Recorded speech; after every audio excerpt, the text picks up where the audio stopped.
I stared at the glowing screen, my teacup cooling in my lap as the words blurred before me. Family only. The event title blinked with pastel cheer, Camille's face framed by balloons and affection I wasn't invited to. My son's name, Ethan, sat under going. So did the rest of them. Everyone but me. A birthday dinner I learned about on Facebook. A celebration hosted with my money, behind my back. After 27 years of hosting their holidays, after giving away my home, my name, and my silence, I wasn't family.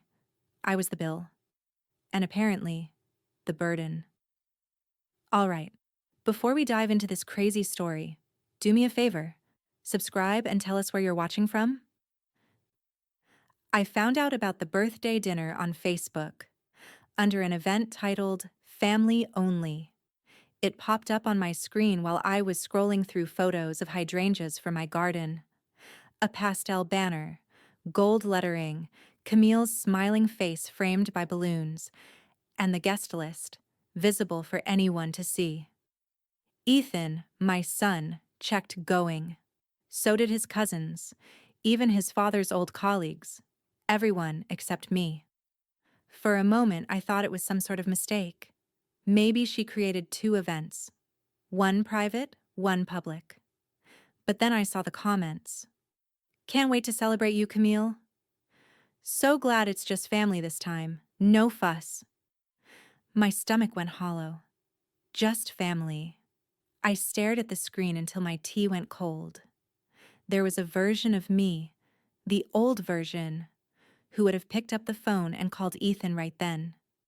Demanded an explanation, maybe even cried. But that version of me died with my husband, and with her came the quiet understanding that dignity sometimes requires silence. Still, my fingers hovered above my phone. I typed, deleted, retyped. Finally, I sent a short, perfectly polite message. Happy birthday, sweetheart. Wishing you a wonderful night surrounded by those you love most. It was the kind of message a gracious mother-in-law would send. The kind of message Camille could never accuse of pettiness. Her reply came 5 minutes later, public, for everyone to see. Thank you, Maggie. Hope you enjoy your quiet night in. The words stung more than I expected. So neat, so deliberate. She knew exactly what she was doing, making it clear that I wasn't wanted, not even tolerated. And my son? His silence was worse than her cruelty. I put the phone down carefully, as though it might burn me if I held it any longer. My reflection stared back from the black screen. Composed, expressionless. The kind of face that says nothing, but feels everything. Outside, the sun dipped behind the live oaks, their Spanish moss swaying like soft sighs. Charleston evenings have that bittersweet glow. Everything golden, everything pretending. I watched the light fade while the air filled with laughter from the neighbor's porch next door. The sound made the house feel emptier. By the time the first star appeared, my phone rang. Lena never bothers with small talk. You saw it? She asked. Yes. And you're not letting that go, are you? I smiled even though she couldn't see me. No, I said quietly. I'm just deciding how to respond. There was a pause, then her low chuckle. That's my girl, Grace with teeth. After we hung up, I sat at my kitchen table, staring at the framed photo of Ethan and Camille from their wedding. The one where I stood slightly to the side, holding the bouquet she insisted I not match to hers. I remembered how I had thought. Just give her time, Maggie. She'll soften. But people don't soften when cruelty makes them feel powerful. I opened a fresh notebook from the drawer, the one I'd been saving for redecorating plans, and wrote on the first line, Lesson 1. Don't teach people how to treat you by quietly surviving their disrespect. The words steadied me. I closed the notebook, turned off my phone, and poured myself a glass of Chardonnay. The house creaked softly, as if it were exhaling with me. I thought about Ethan, his soft eyes, his constant apologies for her moods, his desire to keep peace no matter the cost. He inherited his father's kindness, but not his backbone. I loved him fiercely, but that love had boundaries. If he couldn't defend me, then I'd defend myself, not with shouting or scandal, but with something far quieter. Something she wouldn't see coming until it was already done. Somewhere inside me, something old and steady clicked into place. The calm before a storm I hadn't planned, but suddenly needed. Before bed, I checked the event page one last time. Camille had updated the banner to read, Saturday, 7 p.m., the waterfront room, reserved for family. I smiled, the kind of smile people mistake for forgiveness. Then I whispered to the dark, Enjoy your night, sweetheart. It's going to be one to remember. And just like that, the idea began to form. Small, silent, and perfect. The seed of a plan that would bloom in its own exquisite time. By Saturday evening, the air in Charleston felt heavy, warm, perfumed with salt and gardenia, the kind of night meant for celebration. I wasn't dressed for one. Instead, I sat in my car parked along East Bay Street, headlights dimmed, watching the glow of the waterfront room shimmer against the dark water. From where I sat, I could see the second-floor balcony, laughter rising, music muffled by glass, the kind of cheerful noise that belongs to people who believe the world adores them. Camille's laughter was distinct, sharp, bright, practiced. Ethan stood beside her, his arm wrapped loosely around her waist as someone raised a glass. The lights caught the champagne flutes like stars. My chest tightened at the sight of him. He looked happy, or at least like he was trying to be. For a moment, I considered rolling down the window and just driving away, but I didn't. I sat there, gripping the steering wheel, knuckles pale, while that soft, careful voice inside me whispered, "This is what they wanted, for you to see yourself out." A man in a valet jacket walked by, giving my car a polite glance. I turned my head toward the ocean. The tide hissed against the rocks, slow and steady, like it was reminding me to breathe.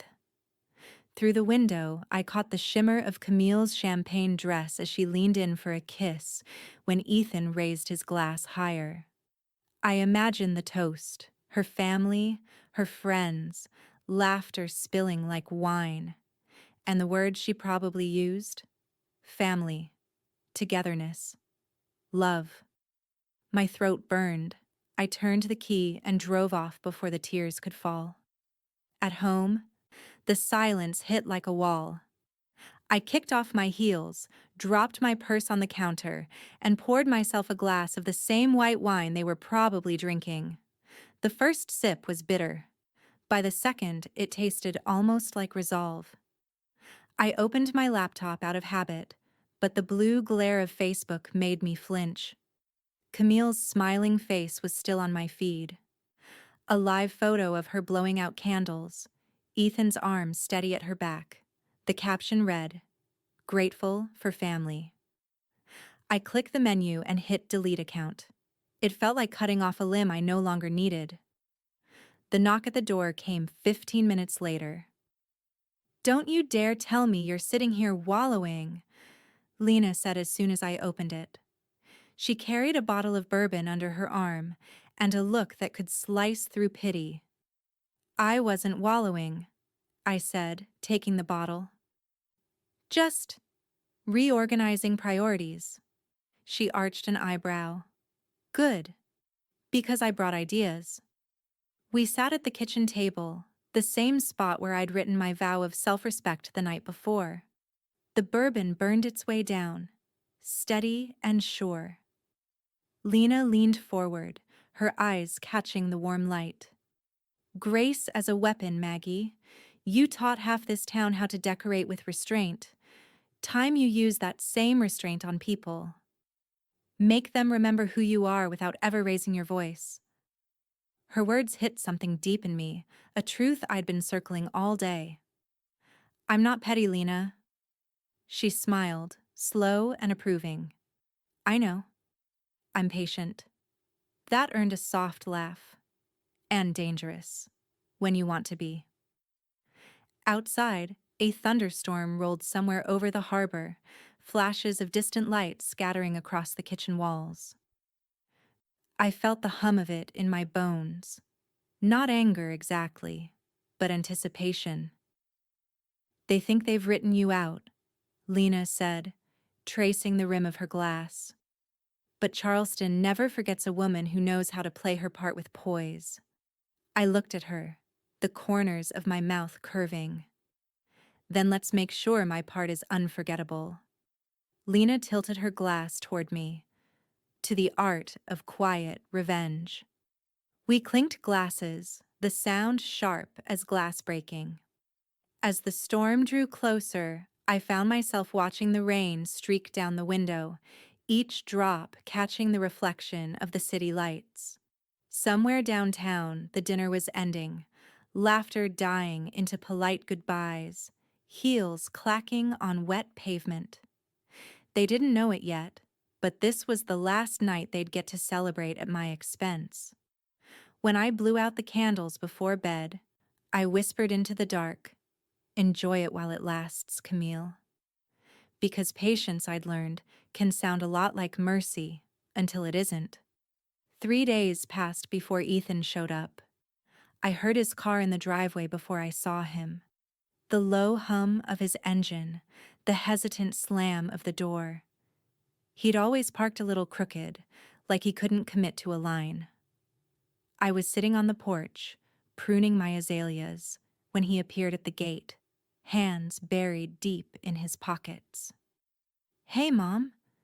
His voice carried that cautious tone, the one children use when they know they've disappointed you but hope you won't make them say it out loud. "Ethan," I said, clipping one last stem before setting the shears down. "You look tired?" He managed a small smile. "Yeah, been a week." "I bet it has." I motioned toward the wicker chair across from me. He didn't sit right away. Instead, he looked around the garden, anywhere but at me. Finally, he exhaled.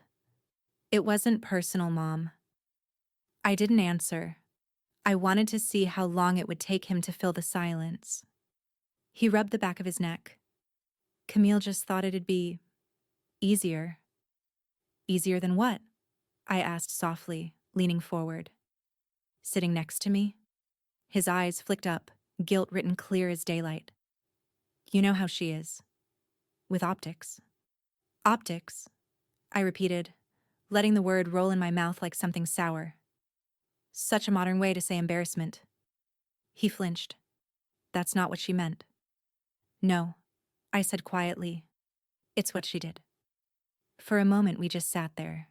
The only sound was the slow creak of the porch swing in the wind. He looked so much like his father when he was cornered, jaw tight, searching for the right combination of words that would fix what he'd broken. "I told her it wasn't right," he said finally. "I did. But she gets anxious about these things, about appearances."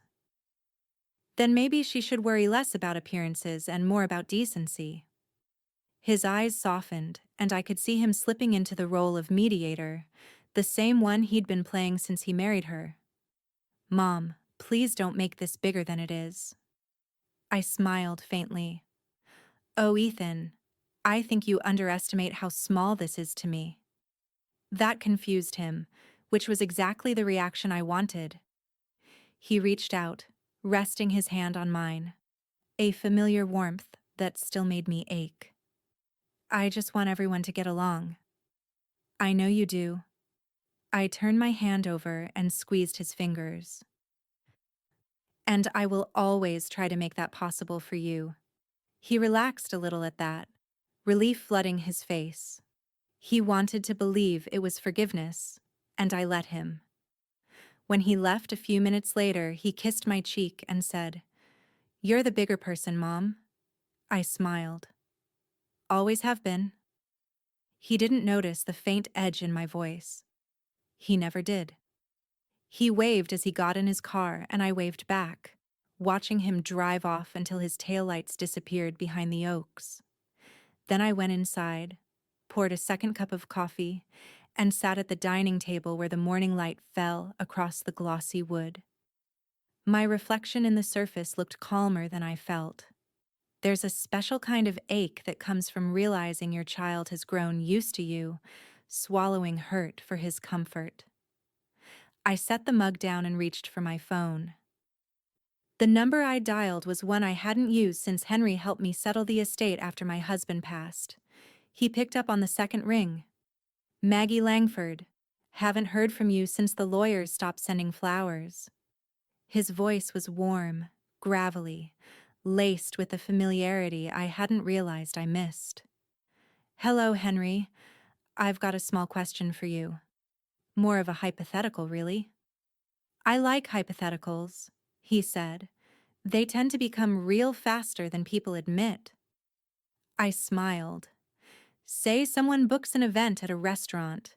Say it's been charged to a card that isn't technically theirs anymore. How hard would it be to transfer that reservation, say to someone else's name?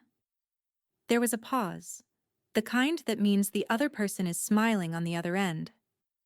"Depends," he said finally, "on whose name is on the contract."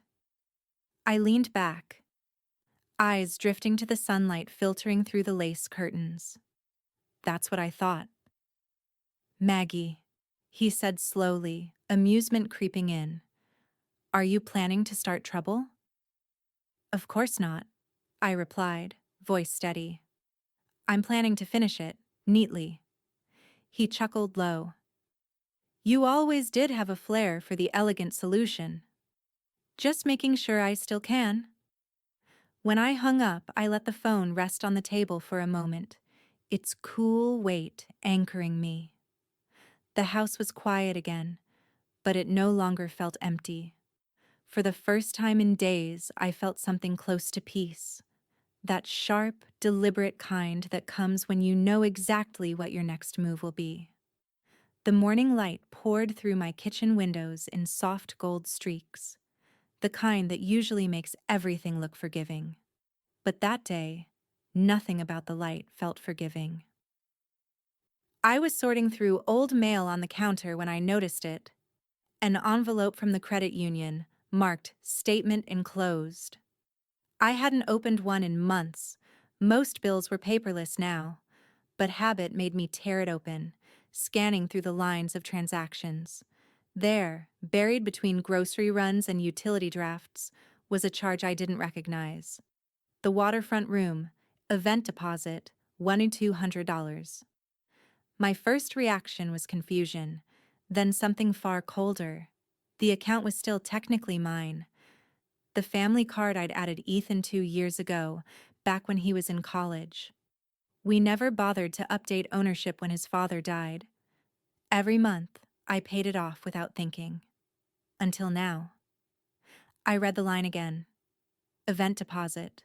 Same date. Same restaurant. Same weekend. I sat down slowly, letting the reality of it settle. They'd used my money, my name, to pay for the dinner that excluded me. The irony was so exquisite it almost made me laugh. I picked up the phone and dialed Henry. He answered on the first ring this time, as if he'd been expecting me. "Morning, Maggie. Either you've slept on that hypothetical or you're about to make it real." "You could say that," I replied, my tone even. "Turns out that dinner wasn't entirely theirs to host. They booked it on my card." He whistled softly. "That's convenient." "Poetic," I corrected. I heard the smile in his voice. "Legally speaking, you own the account, the funds, and the reservation. You can cancel, modify, or transfer the contract. Entirely your call. Good, I said, tracing my fingertip along the rim of my coffee mug. Because I believe there's been a change of plans. Care to share what those plans are? He asked. Not yet, I said, but you'll like it. After I hung up, I sat in silence for a moment, feeling the weight of the decision hovering between impulse and intention. Then I picked up the phone again and called the restaurant.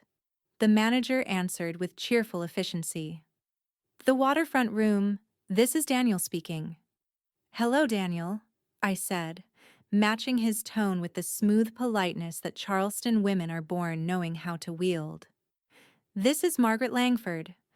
I believe there's an event scheduled this Saturday under my family's name. A private dinner for 12? He typed quickly on the other end. Yes, ma'am, I have that here. Mrs. Langford, is there an update? There is, I said. The event will no longer be proceeding as planned. I'll need to cancel the reservation and have the deposit refunded to the card on file. There was a short pause. I see. Would you like to reschedule the booking for another date? I smiled to myself. Not just yet, but keep the date open. I may have another event to replace it soon. He confirmed the cancellation with the kind of crisp professionalism I'd spent decades perfecting myself. When I hung up, I caught my reflection in the window. Calm, composed, not a flicker of guilt. On the other side of town, I imagined Camille mid-brunch, planning her centerpiece arrangements, when her phone chimed with the notification, reservation canceled. Deposit refunded to original payment source. I could almost hear her breath hitch, the panic rising beneath her poise. She'd scramble, of course. Call Ethan, call the restaurant, maybe even the manager. She'd learn soon enough that the original payment source wasn't her husband, but the woman she'd tried to erase from the table. The thought didn't fill me with triumph, so much as quiet satisfaction. Lena stopped by that afternoon, catching me halfway through watering the ferns on the porch. You look smug, she said. I look peaceful, I corrected. Same thing in your case. She sat beside me, her eyes narrowing. Did you do something? Something small, I said, sipping my iced tea. Something that will make a point without a single word. Her grin spread slow and wide. Grace with teeth. I raised my glass to her. Exactly. The sound of church bells drifted from downtown, carried on the breeze. Camille's perfect world had just developed its first crack. Small, invisible, but deep enough to spread. As the sun began to set, painting the harbor in coral light, I whispered to no one in particular. Sometimes revenge begins with a phone call. And sometimes, I thought, it ends with one too. By Thursday morning, Charleston's gossip chain was already humming. Soft, polite whispers carried through cafes and yoga studios like perfume. Did you hear? Camille Langford's birthday dinner was canceled. No one said my name, not yet. But I could feel it hovering behind every sentence. I was trimming roses in the garden when the first call came. Ethan's name flashed on my screen. For a moment, I considered letting it ring out. Then I sighed and answered. Mom, he said, his voice tight. No preamble. What did you do? I kept my tone measured. Good morning to you, too. Don't do that, he snapped. You know exactly what I'm talking about. Enlighten me. He exhaled, hard. Camille's birthday dinner. The waterfront room canceled it. They said the deposit was refunded to your card. I brushed a petal off my glove. Ah, that? Yes, that. His voice cracked slightly, caught between disbelief and anger. Why would you do this? The quiet hum of the neighborhood swelled, a lawnmower starting somewhere down the block, a mockingbird trilling. I let them fill the silence before I answered. To avoid another family-only event I wasn't part of. The words landed like stones dropped into still water. He didn't speak for a long moment. When he finally did, his voice had softened, brittle around the edges. You didn't have to. I know, I interrupted gently. I didn't have to. I chose to. He sighed. And I could almost picture him pacing in his office, tie loosened, rubbing the back of his neck like he used to when he was 12 and caught lying. You made Camille look ridiculous, he said quietly. No, I corrected, clipping another rose, letting the thorn prick my thumb. Camille made herself look ridiculous. I simply removed the stage she built for it. The silence on the line stretched, heavy and deliberate. Then he said, barely above a whisper, I don't even know what to say to you. Then say nothing, I said, keeping my voice calm. Sometimes silence is the most respectful response. He hung up first. The click echoed through the quiet garden, a sound too small to feel so final. I stared at the phone for a long time before slipping it into my apron pocket. My hands trembled slightly as I went back to the roses. It wasn't regret I felt. Not exactly. Just that deep, hollow ache that comes from knowing you've crossed a line you can't uncross.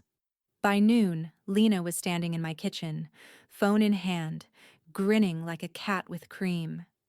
You absolute menace, she said, waving the screen at me. Camille's been calling every restaurant in town, trying to rebook. Apparently, Charleston's fully booked through the weekend, even the hotel brunch spots. People are whispering about a waiting list. I kept my face neutral, but I could feel the edges of a smile tugging at me. That's unfortunate. Unfortunate? Lena laughed, loud and bright. It's divine. You just became a legend, Maggie. Do you realize what you've done? You canceled her big night and made it look like the universe sided with you. I poured her a glass of iced tea, my own hand steady again. Lena, please. Legends are for women with nothing left to lose. She leaned across the counter, eyes gleaming. And you, my dear, just found everything she thought she could take from you. Your power. Her words landed heavier than I expected. I wanted to believe her. Truly. But as I leaned against the counter, a shadow of something else crept in. Guilt, quiet and persistent. When the house was empty again, I stood by the window, looking out at the street where Ethan used to ride his bike in circles, his laughter carrying through summer evenings. He was a good man, a kind one, but kindness, I'd learned, can be blind when it wants to keep the peace. The phone buzzed once, a message from him. Just 3 words. I expected better. I read it twice, then turned the phone face down. The ache in my chest spread slowly like ink in water. I'd won something, yes, a small victory of grace over cruelty. But victories come with costs, and I could already feel the tab being written. Outside, thunder rolled distantly over the harbor again, same as the night Lena first said the word revenge. It sounded softer now, not like a storm coming, but like one receding, leaving damage you couldn't yet see. I whispered to the empty room, be careful what you reclaim, Maggie. Some things don't forgive the taking.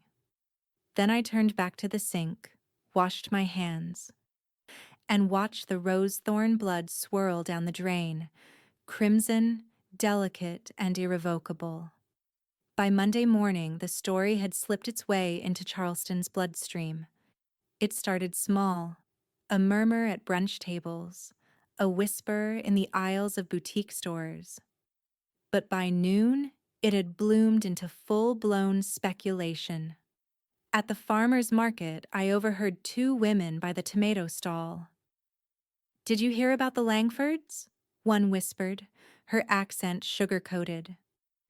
Something about the mother-in-law canceling the dinner? The other replied, pretending not to care but leaning in all the same. I kept my head down, paid for my peaches, and walked away. In Charleston, gossip doesn't need truth, it just needs rhythm. By the time I got home, my phone buzzed nonstop. Texts from old acquaintances, half concerned, half curious. Is everything all right? So sorry about the mix-up. You must be mortified. Mortified, no. Measured, yes. Camille, of course, had already begun her counteroffensive.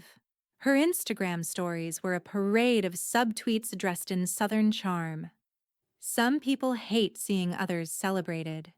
True class doesn't cancel, it congratulates.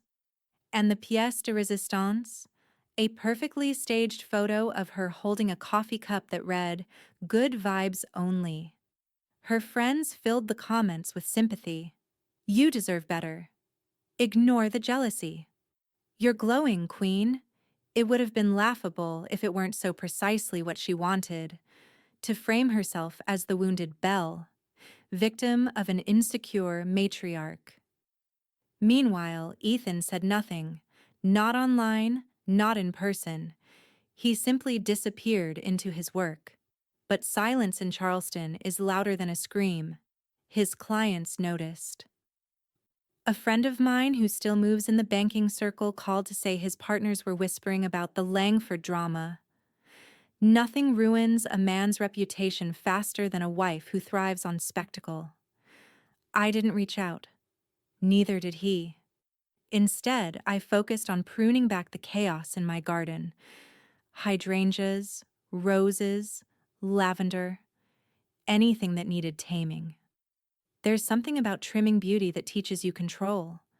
Every snip, a decision about what the world will see and what it won't. That afternoon, my neighbor, Jeanette, accidentally stopped by with a tin of cookies and a story already rehearsed behind her teeth. I just wanted to check in, dear, she began, stepping into the foyer before I'd even offered. People are talking, you know. They always are, I said, smiling. What's new? Well, she lowered her voice. Some folks think it's terrible, canceling a young woman's birthday dinner, but others say... She hesitated. Say what? I asked, enjoying her discomfort. That maybe she had it coming. I handed her a cookie. Then it sounds like balance has finally been restored. She left looking both unsettled and oddly satisfied. The way people look when you give them a better story than they expected. When Lena arrived later that evening, she didn't bother with small talk. Your name's bouncing around this town like a beach ball, she said, flopping onto the couch.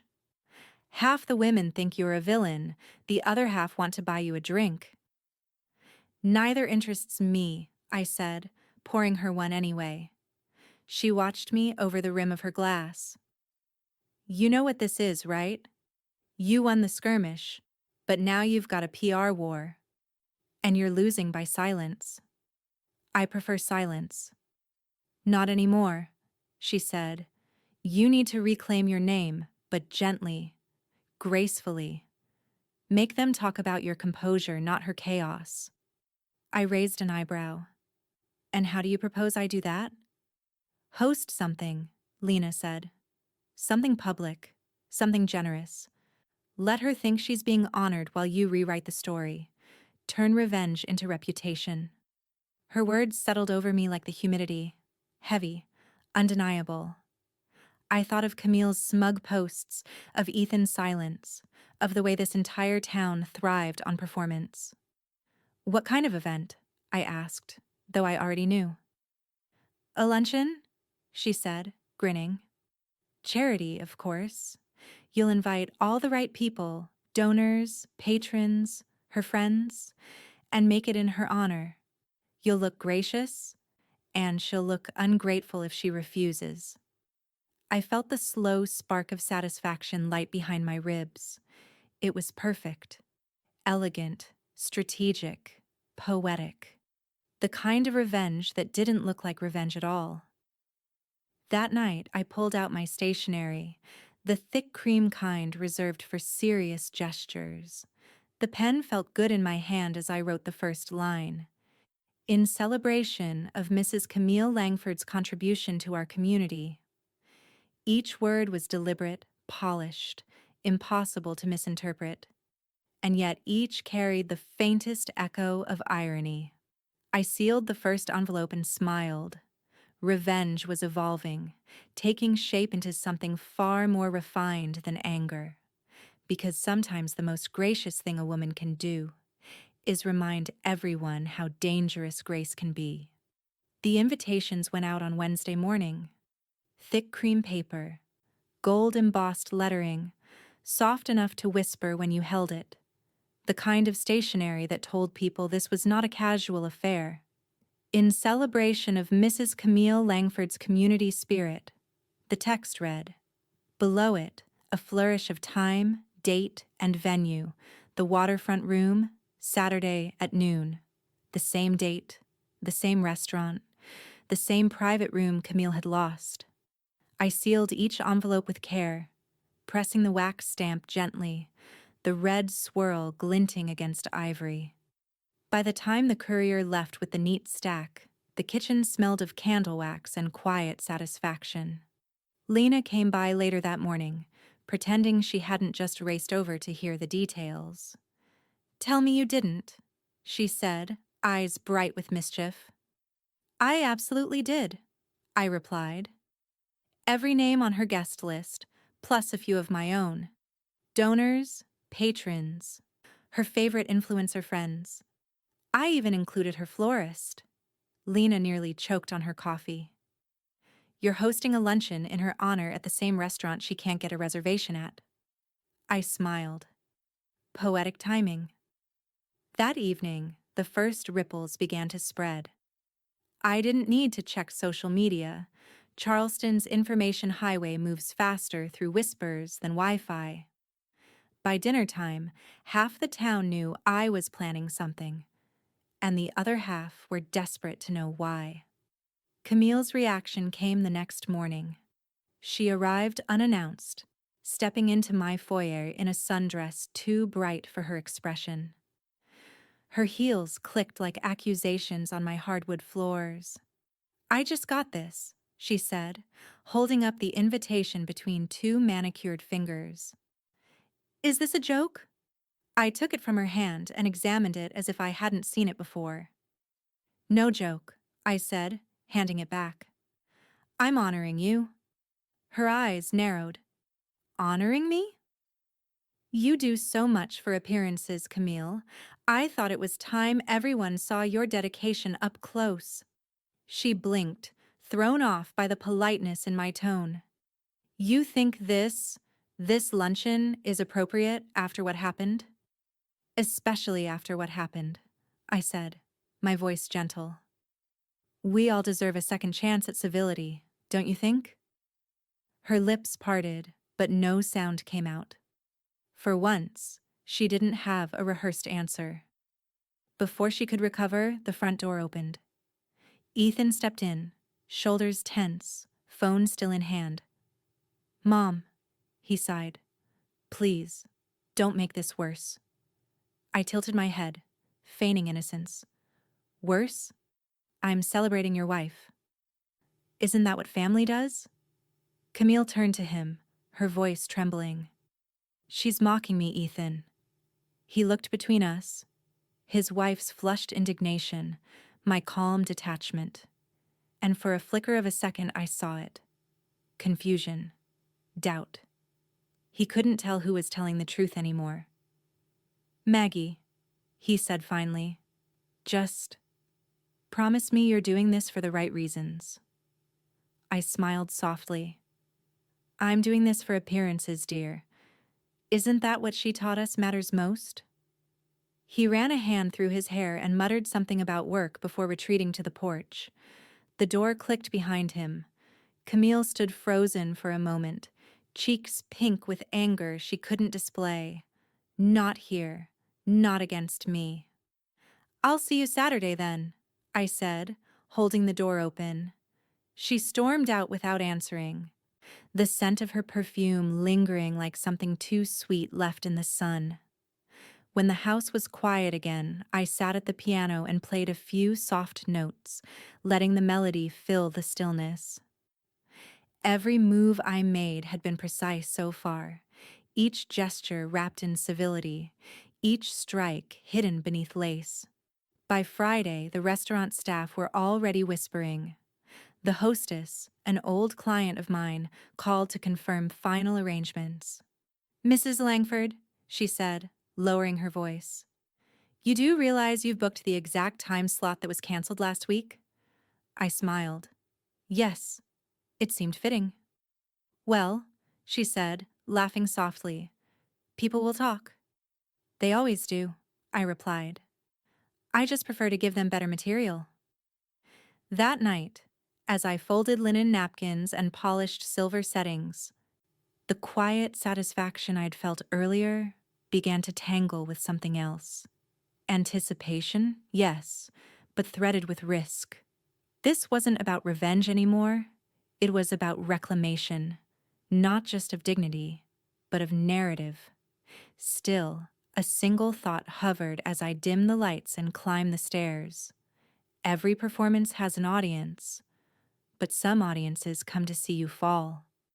I smiled into the dark. They'd get their show soon enough. Charleston woke that morning in the kind of light that flatters everyone, soft, honeyed, forgiving. The air smelled of magnolia and sea salt. It should have been a perfect day for grace. Inside the waterfront room, every detail gleamed like intention.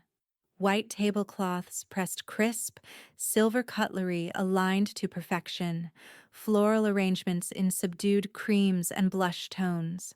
No ostentation, no noise, just quiet elegance, the kind that speaks louder than extravagance ever could. I stood near the window, watching the tide move against the pier. For the first time in weeks, I felt calm. The room hummed softly with the clink of glasses, low chatter, the flutter of programs I'd had printed with Camille's name on them. An afternoon of gratitude. Guests filtered in, one after another. Familiar Charleston faces painted with polite curiosity. The socialites, the charity committee heads, the local press photographer who somehow always found his way to private events. Even a few of Camille's closest friends.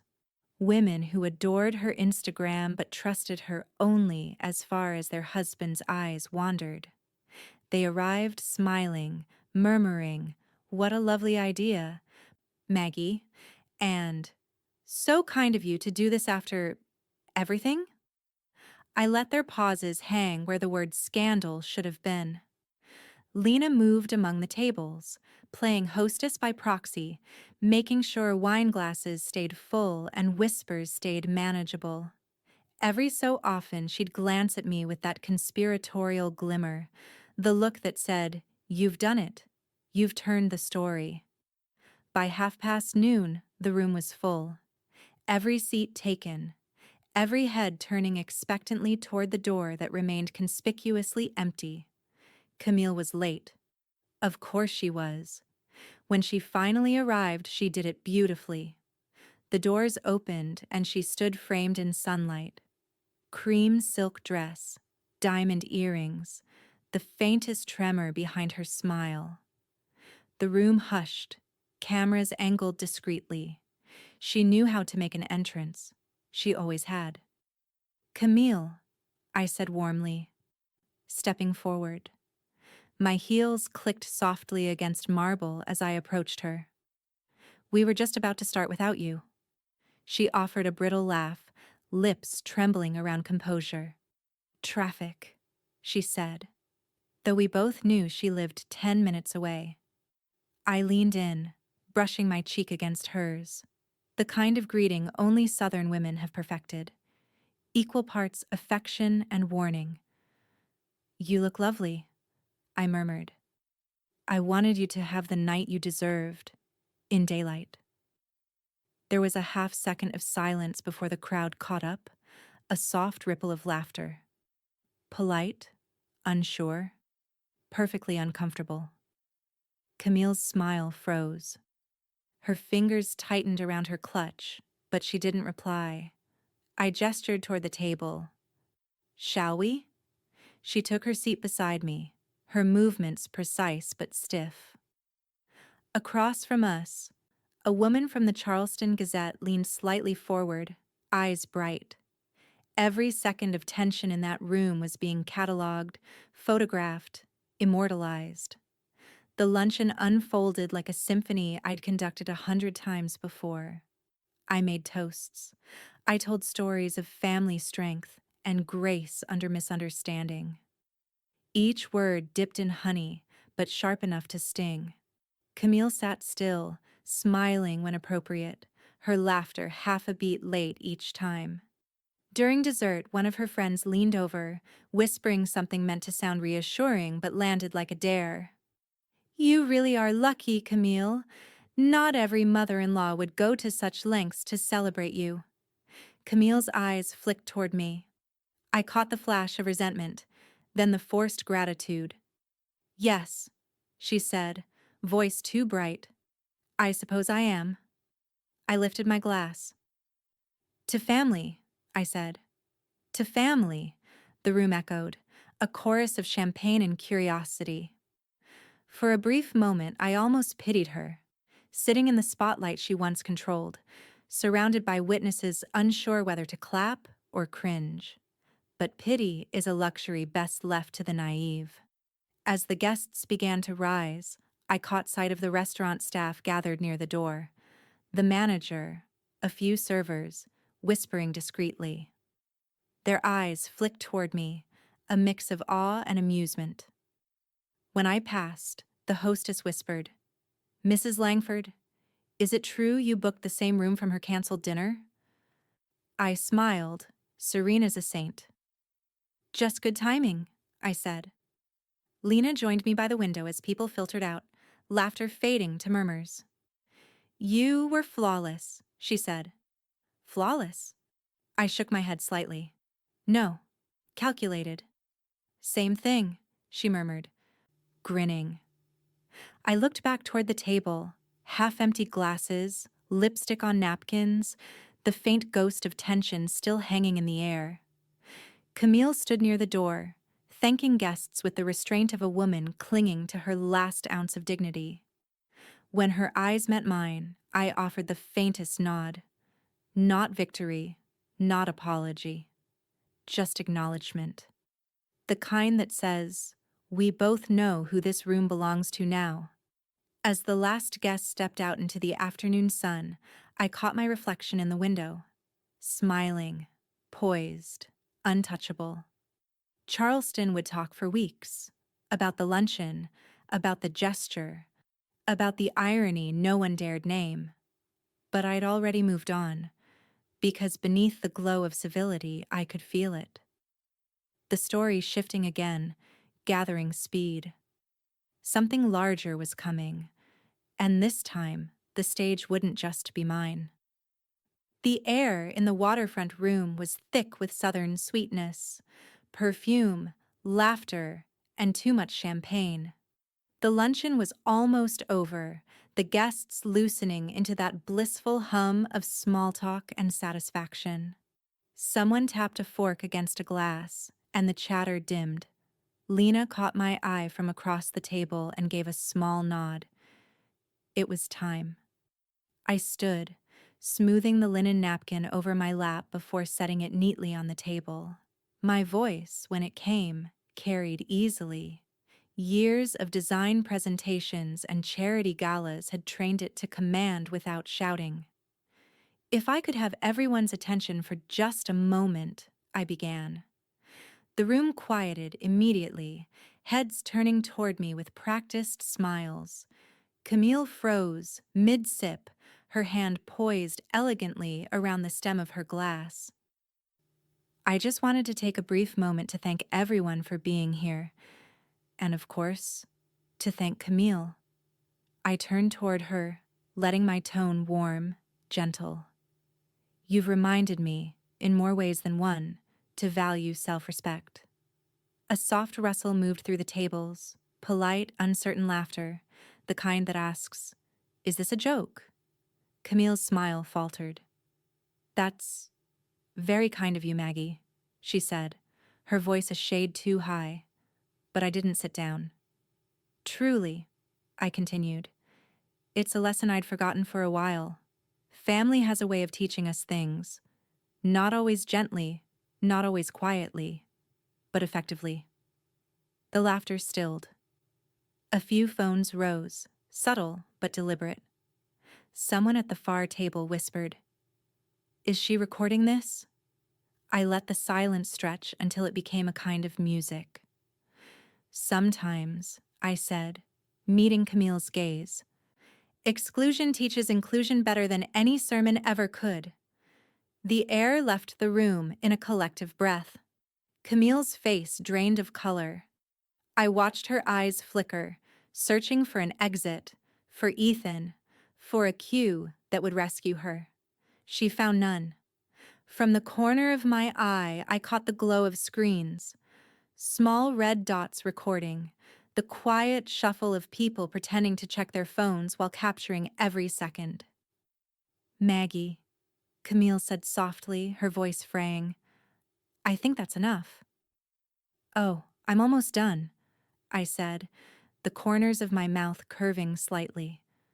"Because what I've learned is this: dignity isn't a gift someone else can take away. It's a choice we make every time someone tries to embarrass us and we smile anyway." There was no applause, no laughter this time. Just the sound of crystal glasses and heartbeat silence. Camille pushed her chair back. The screech of it against the marble floor cut through the stillness like a blade. "Excuse me," she said, her voice trembling as she stood. "I think I've had enough celebration for one afternoon." She turned sharply, her heels striking the floor in precise, furious clicks. The doors swung closed behind her, the echo trailing her retreat like punctuation. I didn't move. I simply lifted my glass. "To family," I said again, softly this time. "The ones who teach us, and the ones who try." For a beat, no one responded. Then, as if rehearsed, the guests raised their glasses. The sound of crystal meeting crystal filled the space where Camille's presence had been. Ethan hadn't moved. He stood near the wall, hands in his pockets. His face caught between disbelief and something dangerously close to pride. Our eyes met, and for the first time in months, he didn't look away. When the luncheon finally dissolved into murmurs and polite exits, Lena approached, her smile tight with awe. "You didn't just host a luncheon?" she whispered. "You detonated one." "I told the truth," I said simply. She smirked. "Charleston doesn't know what to do with that." By nightfall, it was everywhere. Clips of my toast had made their rounds. Shaky videos posted to Facebook, snippets replayed on local Instagram stories with captions like, "Charleston grandma outs daughter-in-law with class," and "The definition of grace under fire." I sat on my porch as twilight fell, the sky the color of bruised lavender, scrolling through comments I hadn't asked for but couldn't quite ignore. Some called me petty, others called me iconic, but one word appeared more than any other: respect. I set the phone aside, the cicadas humming in the distance, and whispered to the quiet.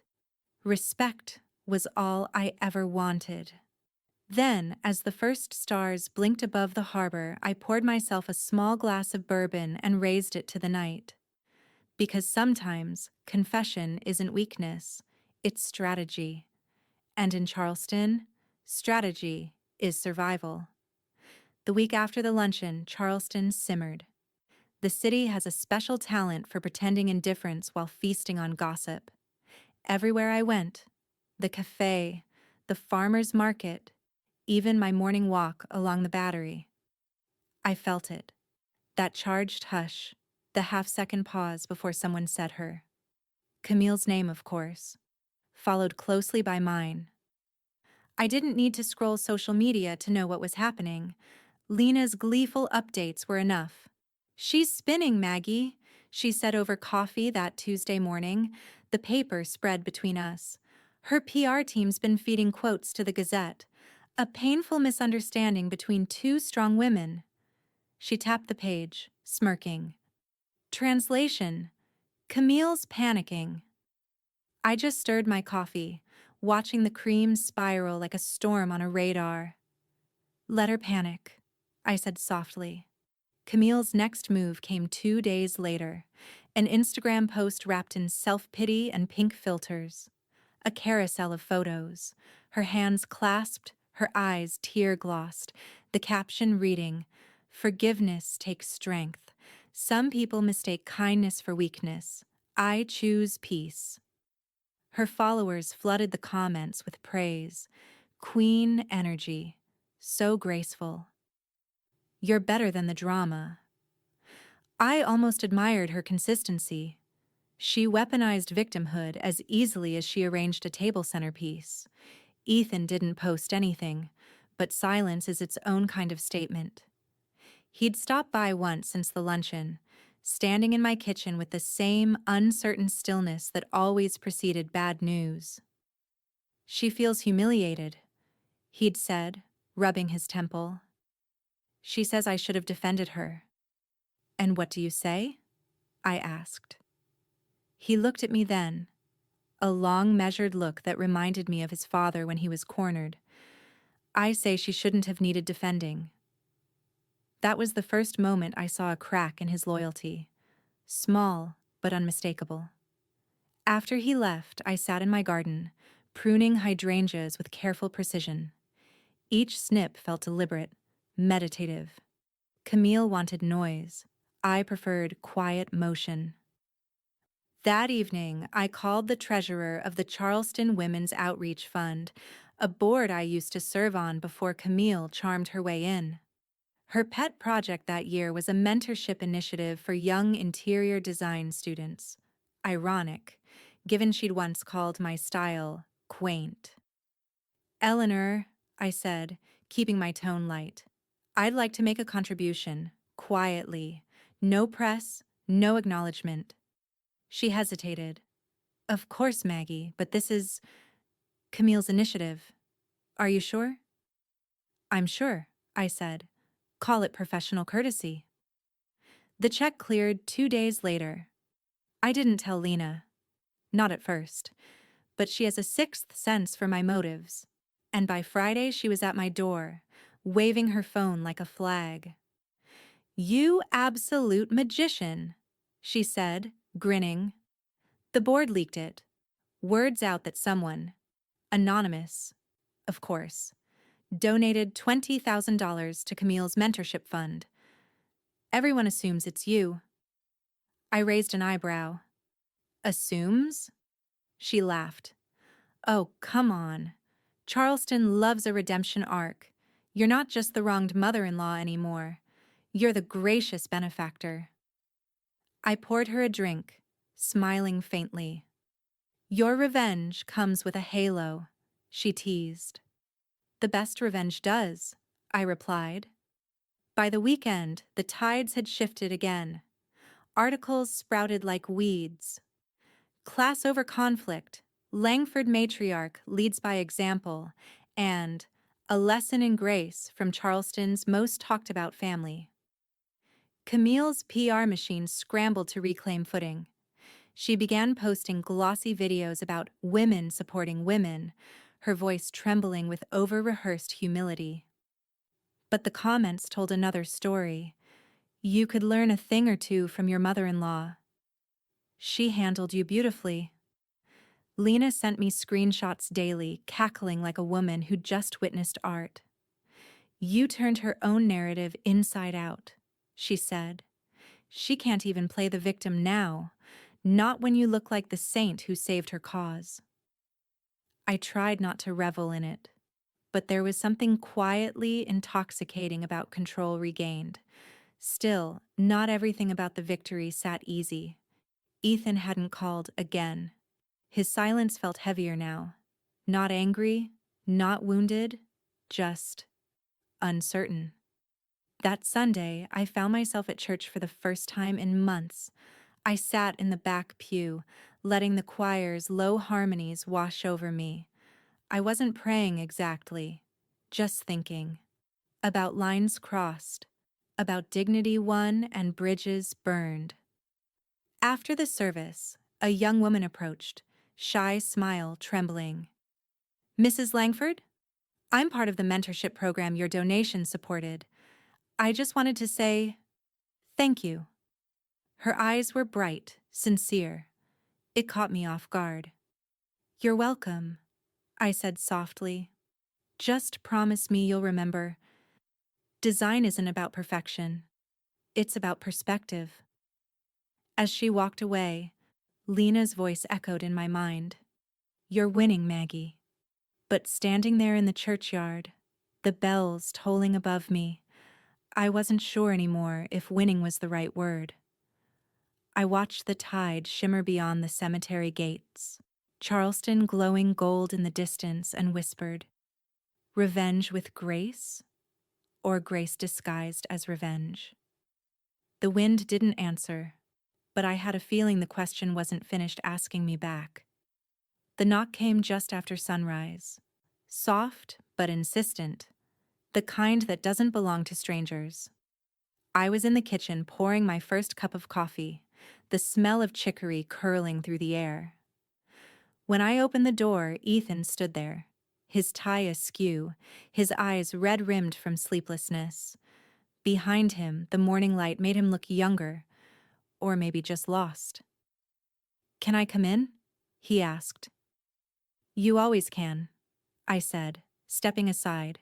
He hesitated in the foyer as though the house remembered him better than he remembered himself. His gaze landed on the framed photograph by the stairs, his father holding him at the beach, both of them laughing into the wind. The same photo I'd seen him look at 1,000 times before he moved out. He followed me into the kitchen and sat down at the table. I poured 2 mugs of coffee and slid one toward him. For a while, neither of us spoke. The only sound was the faint ticking of the clock above the stove. Finally, he said, "I let her embarrass you." I didn't answer right away. He looked at me then, waiting for the reprimand he thought he deserved. "I didn't come to fight," he said quietly. "I just need to say it." I sat across from him, hands folded. "Then say it, Ethan." He took a breath that sounded like regret. "When Camille planned that dinner, when she didn't invite you, I should have said something. But I didn't want to start a scene. I thought it would blow over." His jaw clenched. It didn't. It just got worse. I studied him for a long moment. The lines around his mouth were deeper now, his kindness dimmed by too many compromises. He looked like a man who'd tried to keep peace so long he'd forgotten what real peace felt like. "It wasn't her dinner that hurt me," I said softly. "It was losing you to her pride." He blinked, once, twice, and then his shoulders sagged. "You didn't lose me," he said, but his voice broke halfway through the words. I reached across the table, laid my hand over his. "Ethan, it's all right. You loved her the way I loved your father. Completely, even when it cost you balance. But loving someone doesn't mean handing them your spine." He laughed once, a short, bitter sound. "You make it sound so easy." "It isn't," I said, "but it's necessary." His eyes glistened, the kind of tears men fight even when no one's watching. He turned his head, pretending to study the window. Outside, the magnolia tree shimmered in early light. "She says she might leave," he murmured. "Camille. She says people are looking at her differently now, that she can't stay married to someone who didn't protect her image." I took a slow sip of coffee. Then maybe, I said, you'll finally see what love that excludes costs. He looked up at me sharply, but there was no anger, only the raw recognition of truth. She's not all bad, he said after a pause, almost pleading. She's just insecure. She wants to matter. And you make her feel small. I don't make her feel small, I said. She does that to herself. I just stopped making myself smaller to make her comfortable. The words hung between us, quiet but undeniable. He ran both hands through his hair and exhaled. God, Mom, I'm sorry. I thought I could fix it by staying quiet. I smiled faintly. Silence doesn't heal, Ethan. It just gives rot time to spread. He laughed again, softer this time. You really are something. Just a woman who's done apologizing for her own worth. We sat there for a while, sunlight spilling across the table, the scent of coffee cooling into something ordinary and comforting. When he finally stood to leave, he lingered by the door. If she does go, he said, his voice barely above a whisper, what should I do? I met his gaze, steady and unflinching. Start by asking yourself whether you want a marriage, or just the illusion of one. He nodded slowly, his eyes glassy again, then leaned down to kiss my forehead. You always know how to make it hurt just right. After he left, I stood at the window watching him walk to his car. The morning sun lit his shoulders, and for a fleeting second, I saw the boy he'd been. Brave, kind, uncertain. I whispered to the glass, "Go find your backbone, sweetheart. It's been waiting for you." Then I turned back to the kitchen, poured the last of the coffee, and let the warmth settle into my hands like forgiveness I hadn't realized I'd already given. By the end of summer, Charleston's attention had turned, as it always does, from fascination to fatigue. But Camille's name lingered, not in the way she wanted. The viral clip of my toast had traveled farther than even Lena imagined.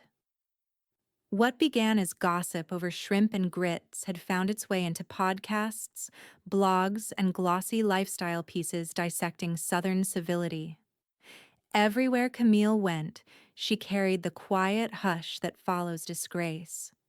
Her social calendar, once bursting, shrank to a polite trickle of scheduling conflicts.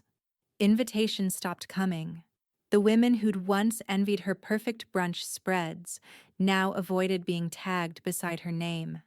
When her boutique brand announced a temporary rebrand, the statement was as thin as tissue paper. Investors pulled out quietly, issuing strategic realignment notices. Charleston pretended not to notice, but we all did. Lena brought me the news over tea one morning, scrolling through her phone with the kind of restrained glee she only managed out of respect for my dignity. She's unraveling, Maggie. The investors are ghosting her, and the charity board's whispering about her resignation. You've dismantled her entire empire without raising your voice. I poured her more tea. I didn't dismantle anything, I said. I just stopped holding it up. But Camille wasn't done fighting ghosts. That week, a local magazine ran an interview with her. Glossy cover, sad eyes, carefully edited lighting. She'd framed herself as a woman misunderstood by tradition. Inside, between pages of staged vulnerability, she said, "Sometimes older generations mistake confidence for disrespect. I've only ever wanted harmony." Lena read it aloud, shaking her head. She's rewriting history in real time. I smiled faintly, then let her try. History remembers what people felt, not what they said. But Camille's damage control backfired. Within days, the Charleston Post published an op-ed titled "Petty Wife, Graceful Widow," complete with a split photo of us, her mid-speech at some charity event, And me, candid and calm, taken from the luncheon clip. I didn't ask for the contrast, but there it was, my restraint, her theatrics, frozen in print. Ethan came by not long after that issue hit the stands. He didn't look angry this time, just worn, the kind of tired that sits behind the eyes. "She's moving out for a while," he said quietly, hands shoved deep in his pockets. "Says she needs space to recenter." I nodded. That's probably wise. He looked at me, searching my face for judgment and finding none. "You're not going to say anything?" "There's nothing to say," I told him. "Sometimes silence is the only language left." He exhaled. Sitting at the table where we'd shared so many heavy conversations lately. "She blames you," he said finally. "Of course she does," I replied. "It's easier than blaming herself." He rubbed his forehead, the gesture of a boy lost in a man's life. "I just want peace, Mom. For once." "Then stop standing in the crossfire," I said gently. He didn't reply. He just nodded, kissed my cheek, and left with the weight of someone realizing peace often costs comfort. That night, Henry called. I hadn't spoken to him in weeks. His voice, deep and steady as ever, was laced with the faintest trace of pride. "So," he said, "you won the war." I laughed softly. "I don't know if it was a war, Henry." "Oh, it was," he said, "and you won it without casualties, unless you count dignity, and hers was self-inflicted." I swirled my wine, watching the liquid catch the light. "Wars don't really end, Henry. They just change shape, and I'm too old to celebrate the rubble." He chuckled low. "You've always had a way with perspective." "Perspective," I said, smiling, "and patience." After we hung up, I went out to the porch. The air was thick with jasmine and the hum of distant cicadas. Across the street, someone was throwing a small party, laughter spilling through open windows, careless and free. For the first time in months, I didn't feel angry or even triumphant, just still. Camille's house sat dark on the other side of town, its porch light off, the way a wound closes after bleeding. I wondered if she was packing, crying, or planning her next move. Maybe all three. The wind rustled through the oaks, whispering something almost like mercy. I whispered back, "Let her rest. Let it all rest." But deep down, I knew Charleston wouldn't. Not yet. Because stories like ours don't fade. They echo, long after the war ends. And somewhere in that echo, another reckoning was already beginning. It was late February when the phone rang. One of those soft, gray afternoons where the air feels like it's holding its breath. I was arranging tulips in a vase when I saw Ethan's name light up the screen. For a moment, I just stared at it. Our conversations had dwindled since Camille moved out. The distance had been polite, if not peaceful. I answered anyway. "Mom," he began, voice careful, practiced. "Camille wants to make amends." The words landed like something too delicate to touch. "She does," I repeated. "She's been seeing a counselor," he went on. "She's different, calmer. She asked if we could all have dinner together. The same place. The waterfront room." I almost laughed. "You mean the one I canceled, then reclaimed?" He hesitated. "Yeah, that one." I could hear the hope in his voice, that soft, childlike hope that still lived under all his grown-man weariness. "Please," he said, "just one dinner, for closure." I glanced at the tulips, their petals open and forgiving. Closure. Such a small word for such a dangerous thing. "I'll think about it," I said. That evening, Lena came by, as if summoned by instinct. She listened while I retold the conversation, her fingers drumming against her glass. Well, she said finally, closure isn't weakness. I'm not sure it's strength either, I replied. It's peace, she said, and you've earned that. I wanted to believe her. 2 nights later, I found myself driving toward the waterfront room, the city glittering in the early dusk. The same valet stood outside, his polite smile unchanged. Time had a strange way of circling back. Inside, the private dining room looked smaller than I remembered. Or maybe I'd just grown into my own space. Ethan was already there, fidgeting with the stem of his wineglass. Thank you for coming, he said. Of course, I answered, though my stomach told me otherwise. When Camille entered, the room seemed to still. She was thinner now, the brightness of her beauty dimmed but softer. Less armor, more honesty. She smiled cautiously, almost shyly. Maggie, she said, her voice unsteady. Thank you for agreeing to this. I nodded. It's just dinner. But even small things carry ghosts. The conversation started strained. Talk of weather, of mutual acquaintances, of Ethan's work. No one mentioned the past, though it sat between us like a guest with no invitation. Halfway through the meal, Camille set down her fork. Her hand trembled slightly. I owe you an apology, she said, her voice so quiet even the waiter paused. For everything.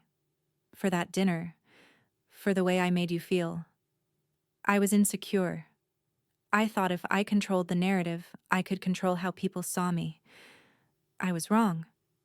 Ethan looked down, his throat working as he swallowed hard. I didn't speak right away. Her eyes shimmered, not with performance this time, but sincerity. I could feel it. I appreciate that, I said finally. Apologies mean something when they cost you something to say. She nodded, tears gathering. They cost me everything. Maggie. The waiter brought dessert, slices of almond cake, and placed them in front of us as if afraid to interrupt a truce. I reached into my purse and took out a small velvet box. Camille blinked. What's that? A birthday gift, I said, setting it in front of her. Belated, but perhaps right on time. Inside was a silver pendant, 2 interlocking circles, one larger, one smaller, forever connected. Her lip trembled as she lifted it out. Family isn't invitation only, I said softly. It's something you keep making room for, even when it doesn't fit the table. Camille's tears slipped free. Ethan reached for her hand. She let him. The silence that followed wasn't tense this time. It was full, heavy with release. The kind of silence that means something has ended and something else might begin. When the check came, Ethan reached for it, but I covered his hand. This one's on me, I said. I canceled it once. Seems only fair I pay for it now. He smiled, tired, but real. Camille's fingers brushed mine as she whispered, Thank you. As we stood to leave, I caught our reflection in the mirrored wall. 3 people bruised but still standing. Outside, the wind off the harbor carried salt and spring. The same city that once gossiped about us now glittered indifferent, as if forgiving by forgetting. I turned to them, my voice barely above a whisper. Let's not make this a reunion. Let's make it a beginning. And for the first time in a long while, I meant it. Still, as we walked toward the car, the ocean breeze caught the pendant around her neck, the circles glinting under the streetlight like a promise and a warning. Because even forgiveness, I knew, can hold its own kind of power. Spring came early that year, soft and forgiving, like the city itself had decided to start over. Ethan and Camille did too. Slowly, quietly, without the performance that once colored every part of their marriage. Counseling became their new Sunday ritual, a kind of weekly confession that traded blame for vulnerability. For the first time, their conversations had more pauses than accusations. Sometimes Ethan would call afterward, just to tell me small things. "We're trying, Mom. She's different now. I think I understand what you meant about silence." I never said I was proud, but he could hear it in my voice. Camille came by one afternoon with hydrangeas from her garden, blue, full, almost defiant in their beauty. She stood at my porch like a guest unsure if she was still welcome. "They're blooming early," she said. "Maybe we all are," I answered, taking the flowers. It wasn't forgiveness that passed between us. Not exactly. Something gentler, less grand. A mutual understanding that damage, once named, can become manageable. By May, I'd done something that surprised even me. I reopened my design consultancy. It had been shuttered since my husband's death, the rooms collecting dust and echoes. Now it pulsed with quiet energy again. But this time, it wasn't for the city's elite wives or their endless remodels. It was for women my age, widows, divorcees, women whose stories had been boxed away in basements like old blueprints. I called it Second Space Designs. "Why start again now?" Lena asked one morning, watching me stack fabric swatches on the studio table. "Because grace is easier when you have purpose," I said, "and because revenge only feels good when it builds something better afterward." She smiled, tapping her teacup. "Your revenge aged like fine wine." I laughed. "No, like bourbon. Stronger with time." By summer, clients filled the schedule faster than I expected. A feature ran in the Charleston Gazette, From Excluded to Empowered, Maggie Langford's elegant comeback. The photo they used showed me in my workshop, sleeves rolled, hands dusted with chalk. Not glamorous, grounded. I liked that. Ethan framed the article and brought it over one evening. "You're trending again," he said, grinning. Only this time, no scandal attached. I teased him. "Well, that's disappointing." He laughed, but his eyes softened. Camille saw it too. She said she hopes she can learn how to age that gracefully.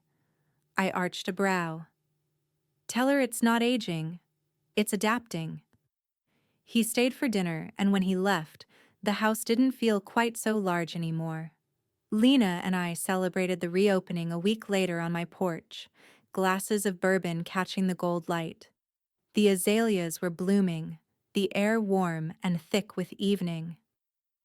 "You know," she said, swirling her drink, "this whole story of yours, it's like a lesson wrapped in pearls." I smiled. "You make it sound prettier than it felt?" "That's because you lived it with taste," she said. "Most people would have burned the house down. You just redecorated it." We both laughed, the kind that comes from deep relief. As twilight deepened, I thought about the long, strange journey. Humiliation, retaliation, and, somehow, redemption. Revenge hadn't destroyed me. It had stripped me bare until all that was left was truth. I looked out at the street where children rode bikes through puddles, where the scent of barbecue drifted from a neighbor's yard. For once, Charleston felt simple again. Not perfect, but peaceful. I raised my glass. "To peace," I said. Lena clinked hers against mine. "And to the women who earn it the hard way." We sat in silence for a while, watching the horizon fade to violet. My phone buzzed. A text from Camille. "Thank you for the pendant. I wear it every day. It reminds me to keep making room." I stared at it for a moment, the words softening something inside me I hadn't realized was still tense. I didn't reply. I didn't need to. Some conversations only bloom in quiet. The crickets began their nightly chorus, and the bourbon warmed in my hand. For the first time in a long while, peace didn't taste like surrender. It tasted like victory, aged, complex, and earned sip by sip. A full year passed before I realized what peace actually looks like. Not silence, not distance, but the sound of people learning to speak softly to each other again. It was my birthday this time, and Charleston had done what it always does in May, dressed itself in wisteria and warmth. The city glowed in that honeyed light that forgives everything, even memory. When Camille called a month earlier with her idea, I almost thought she was joking.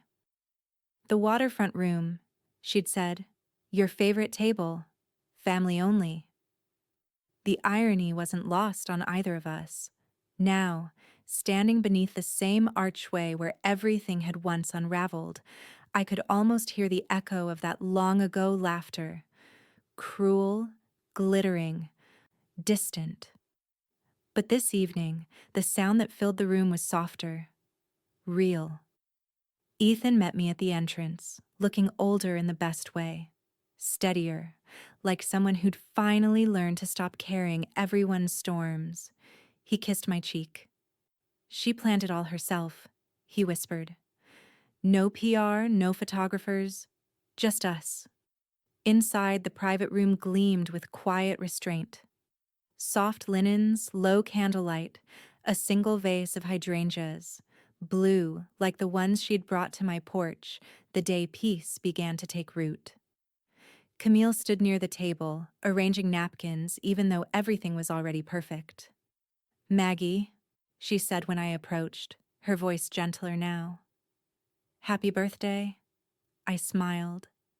Thank you, dear. It's beautiful. Her relief was visible, the kind that comes from someone who's held their breath for a year. Dinner unfolded in slow, graceful rhythm. Laughter threaded through the conversation. The ghosts of old tension stayed quiet in their corners, replaced by something lighter. Recognition, perhaps, or respect. Between courses, Camille rose from her chair, holding a glass of champagne. I'd like to make a toast, she said, her voice steady but touched with emotion. The table fell silent. To Maggie, she began, eyes finding mine.